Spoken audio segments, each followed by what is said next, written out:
दोस्तों साल 2017 में जब जॉयदीप बागची और उनके कुछ कलीग्स पुणे में स्ट्राइप 82 के इमेजरी डेटा को देख रहे थे तो एनालिसिस करते वक्त उन्होंने एक कॉस्मिक वेव डिटेक्ट किया जिसे देखते ही ऐसा लग रहा था मानो यूनिवर्स में बहुत से फिलामेंट्स कनेक्ट होकर कोई मेगा स्ट्रक्चर बना रहे हो। अब जब उसी एरिया की और क्लियर और फोकस्ड इमेजेस ऑब्जर्वेशन में लाई गई तो पता चला कि धरती से 4 अरब लाइट ईयर्स दूर वो मैसिव ऑब्जेक्ट कोई रैंडम गैसेस का कलेक्शन नहीं था बल्कि 652 मिलियन लाइट ईयर्स बड़ा एक ऐसा गैलेक्सी सुपर क्लस्टर था जिसके अंदर टोटल 43 विजिबल गैलेक्सीज ऑब्जर्व करी गई थी।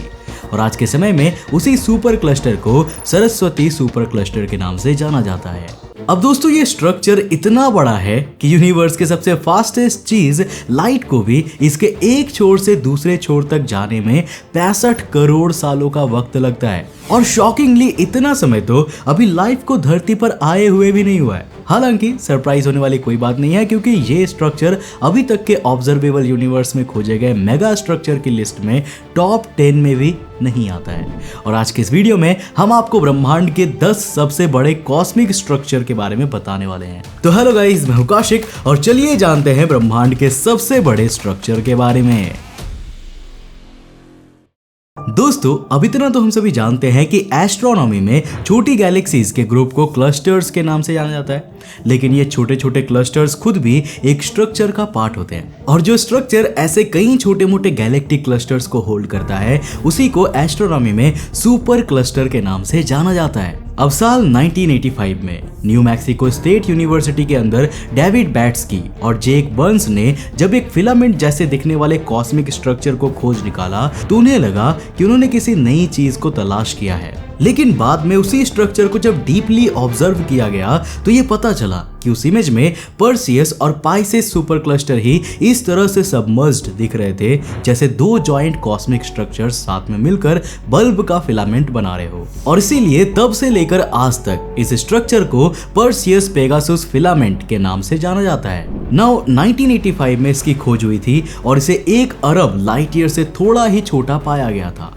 तब लोगों के लिए ये किसी आश्चर्य से कम नहीं था क्योंकि उन्होंने कभी भी किसी इतने मैसिव स्ट्रक्चर के बारे में सोचा ही नहीं था। लेकिन वैज्ञानिक क्या ही जानते थे कि उन्हें आगे आने वाले वक्त में अभी क्या क्या दिखने वाला है। और एक बड़े ब्रेक थ्रू के रूप में 90वें पायदान पर मौजूद ऑब्जेक्ट ने ही 7 डिजिट डिस्टेंस की शुरुआत करके बिलियन का आंकड़ा पार किया। साल 2016 में जब बैरियन ऑसिलेशन स्पेक्ट्रोस्कोपी सर्वे में यूनिवर्स के एक रीजन में कॉस्मिक वेव नेटवर्क्स को नोटिस किया गया तो ये पता चला कि ये छोटे छोटे नेटवर्क साथ मिलकर करीब 5 अरब लाइट ईयर्स दूर किसी ग्रेटर स्ट्रक्चर के बिल्डिंग ब्लॉक की तरह एक्ट करते हैं। और चूंकि बैरियन ऑसिलेशन स्पेक्ट्रोस्कोपी सर्वे के थ्रू इसकी खोज की गई थी इसीलिए इस सर्वे के नाम को एब्रीविएट करके इसे बॉस ग्रेट वॉल कहा गया। हालांकि इसको लेकर इमेज तो साफ तब हुई जब इसके 4 सुपर क्लस्टर्स को कार्टेशियन कोऑर्डिनेट्स में रखकर इसका 3D मॉडल तैयार किया गया, जिसके बाद जो खुलासे हुए वो माइंड ब्लोइंग थे। यूनिवर्सिटी ऑफ पोर्ट्समाउथ की प्रोफेसर क्लॉडिया मैरिस्टॉन ने बताया कि अभी तक इसमें 830 विजिबल गैलेक्सीज को डिटेक्ट किया गया है, जिसके अलावा इसमें कई डार्क गैलेक्सीज भी होंगी क्योंकि इस पूरे स्ट्रक्चर का मास मिल्की वे से 10,000 गुना ज्यादा है, which makes them more confident about the dark galaxies angle. अब अगला है साउथ पोल वॉल जो कि एग्जैक्टली सेलेस्टियल साउथ पोल की लोकेशन में एग्जिस्ट करती है। 1.37 बिलियन लाइट ईयर्स बड़ा ये स्ट्रक्चर भी कुछ गैलेक्सी फिलामेंट से ही मिलकर बना है और जुलाई 2020 में एक्सप्लोर किए जाने के बाद से इसे कॉस्मिक स्ट्रक्चर में सबसे मुश्किल डिस्कवरी के रूप में डिफाइन किया जाता है। और ऐसा इसीलिए क्योंकि ये मिल्की वे के जोन ऑफ अवॉइडेंस में आता है। अब दोस्तों जोन ऑफ अवॉइडेंस कॉस्मोस का वो एरिया है जहां पर मिल्की वे के डेंस गैस पार्टिकल्स की वजह से अर्थ से कुछ भी ऑब्जर्व कर पाना मुश्किल हो जाता है। और यही रीजन है कि ब्लाइंड स्पॉट से देखने के कारण जिसे हम इस साइज का जज कर रहे हैं हो सकता है कि रियलिटी में वो यूनिवर्स के टॉप 5 मैसिव स्ट्रक्चर्स में से एक भी निकल जाए। अब दोस्तों इसके बाद अगला नाम भी एक कॉस्मिक वॉल का ही आता है जिसे 20 अक्टूबर 2003 के दिन डिस्कवर करने के बाद स्लोआन ग्रेट वॉल का नाम दिया गया और ये साउथ पोल वॉल से सिर्फ और सिर्फ 10 मिलियन लाइट ईयर्स बड़ी होने के नाते 1.38 बिलियन लाइट ईयर्स के साइज पर स्टैंड करती है। वैसे दोस्तों अभी तक आपने जितने भी सुपर स्ट्रक्चर्स को देखा वो सारे एक तरह से गैलेक्सी सुपर क्लस्टर्स ही थे, लेकिन इन्हीं मेगा स्ट्रक्चर्स में एक आउटकास्ट की तरह सामने आता है 1991 में रोजर क्लोएस और लुई कैंपुसानो द्वारा खोजा गया Clowes Campusano LQG। Now here LQG stands for large quasar groups, और जैसा कि नाम से ही पता चल रहा है करीब 2 अरब लाइट ईयर्स के एरिया में फैला ये सुपर स्ट्रक्चर कोई गैलेक्सी क्लस्टर का कोई ग्रुप नहीं है, बल्कि इस बार ढेर सारे क्वेजार्स ने मिलकर इसकी संरचना को एग्जीक्यूट किया है। यानी कि ये एक बड़े से क्वेजार्स का ग्रुप है। धरती से करीब 9.5 बिलियन लाइट ईयर्स दूर इस लार्ज क्वेजार ग्रुप में कुल मिलाकर 34 क्वेजार्स एग्जिस्ट करते हैं, और सब के सब इतने ज्यादा ब्राइट है कि उन पर भी अलग से मैं एक वीडियो बना सकता हूँ। अब दोस्तों बारी आती है the humongous 5 of the universe के बारे में बात करने की, जिसमें भी सबसे पहला स्ट्रक्चर एक LQG ही है। धरती से 8.8 बिलियन लाइट ईयर्स दूर U1.11 को साल 2011 में लियो और वर्गो कॉन्स्टेलेशन के पास खोजा गया था, और खोज के समय 2.2 बिलियन लाइट ईयर्स के एरिया के साथ ये उस वक्त ऑब्जर्वेबल यूनिवर्स में पाया गया सबसे लार्जेस्ट ऑब्जेक्ट बन गया था।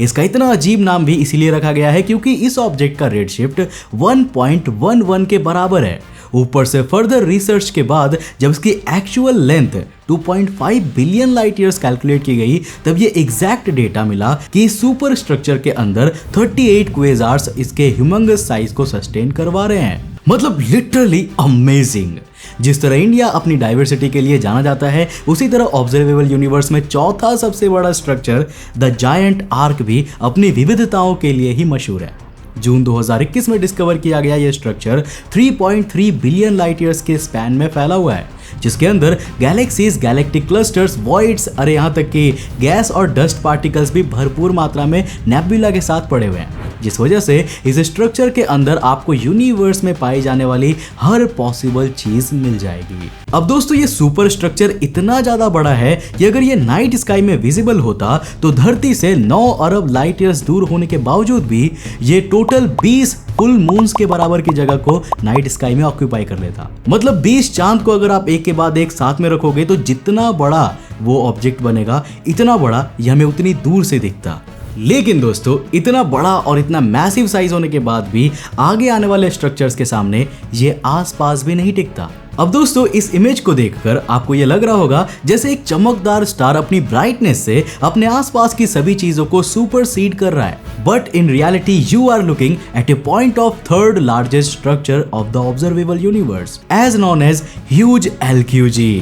दोस्तों ह्यूज LQG ऑब्जर्वेबल यूनिवर्स का अब तक का पाया गया लार्जेस्ट क्वेजार ग्रुप है, जिसने 2 मामलों में इतिहास रचा है। अब पहला तो इसीलिए क्योंकि इस क्वेजार ग्रुप के अंदर 73 हाईली पावरफुल और ल्यूमिनस क्वेजार्स मौजूद है, highest in any LQG ever found. और दूसरा इसीलिए क्योंकि यह मानव इतिहास में पाया गया ऐसा पहला स्ट्रक्चर था जिसका साइज 4 अरब लाइट ईयर्स के मार्क को टच कर रहा था। अब दोस्तों उस वक्त की टेक्नोलॉजी के हिसाब से इसका साइज इतना मैसिव था कि नवंबर 2012 में डिस्कवर किए जाने के बावजूद करीब 2 महीने इसका मॉडल प्रिपेयर करने और हर कोऑर्डिनेट की इमेज को कैप्चर करने में ही लग गए थे। अब दोस्तों इसके बाद नंबर आता है जायंट GRB रिंग का, जो ना तो कोई गैलेक्सी क्लस्टर है और ना ही कोई LQG, बल्कि धरती से 9 अरब लाइट ईयर्स दूर इसका एग्जिस्टेंस भी किसी इत्तेफाक से कम नहीं है। दोस्तों साल 2015 में LG ब्लाज की टीम द्वारा डिस्कवर किया जाने वाला ये स्ट्रक्चर एक कॉस्मिक रिंग है जो 9 गामा रे बर्स्ट्स की बीम से मिलकर बना हुआ है, जिनकी वजह से बहुत से छोटे छोटे गैलेक्टिक क्लस्टर्स सब मर्ज हो गए हैं और उन्होंने साथ मिलकर 5.6 बिलियन लाइट ईयर्स में फैले इस मेगा स्ट्रक्चर का निर्माण किया है। दरअसल दोस्तों जब Swift gamma ray burst mission के 15 साल के डेटा को इस उम्मीद में खंगाला गया कि शायद यहाँ पर भी कोई कोरिलेशन मिल जाए, तभी वैज्ञानिकों ने 9 GRB से बनी इस रिंग को डिस्कवर किया था, जो आज भी ऑब्जर्वेबल यूनिवर्स के दूसरे सबसे बड़े सुपर स्ट्रक्चर में शामिल हो चुका है। लेकिन ये दूसरे नंबर पर ही क्यों है? वेल, इसका कारण है 2014 में डिस्कवर की गई Hercules Corona borealis great wall, यानी कि एक ऐसा स्ट्रक्चर जो 10 अरब लाइट ईयर्स के स्पैन में फैला हुआ है। मतलब सोचिए, हमारा यूनिवर्स अभी 14 अरब साल पुराना भी नहीं हुआ है और वहीं दूसरी तरफ ये स्ट्रक्चर अकेले 10 अरब लाइट ईयर्स की जगह को घेर कर बैठा है। वेल, ये इतना मैसिव है कि कई वैज्ञानिक तो इसे सच भी नहीं मानते।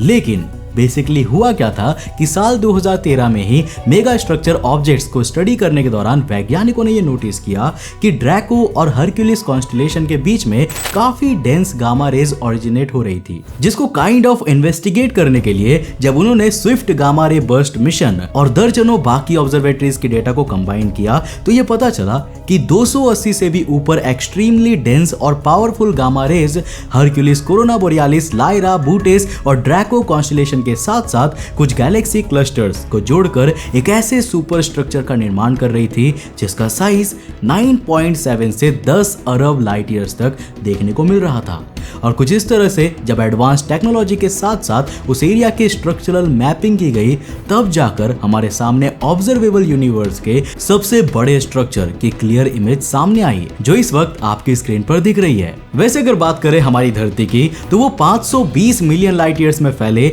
लानिया केया सुपर क्लस्टर का हिस्सा है, जिसमें मिल्की वे के जैसी करीब 1 लाख छोटी छोटी गैलेक्सीज एग्जिस्ट करती है। लेकिन लानिया केया सुपर क्लस्टर खुद भी एक सुपर क्लस्टर का हिस्सा है, और लानिया केया को होल्ड करने वाले उस सुपर क्लस्टर का नाम क्या है, हमें नीचे कमेंट करके जरूर बताना। देखते हैं किस किस को इसका जवाब पता है। दोस्तों, मुझे उम्मीद है कि आपको ये वीडियो जरूर पसंद आया होगा। अगर आपको ये वीडियो पसंद आया तो आपको डेफिनेटली ये वीडियोस भी पसंद आएंगे, इनको जाकर जरूर देखना। मैं मिलता हूं आपको नेक्स्ट एपिसोड के साथ, तब तक के लिए बाय, जय हिंद।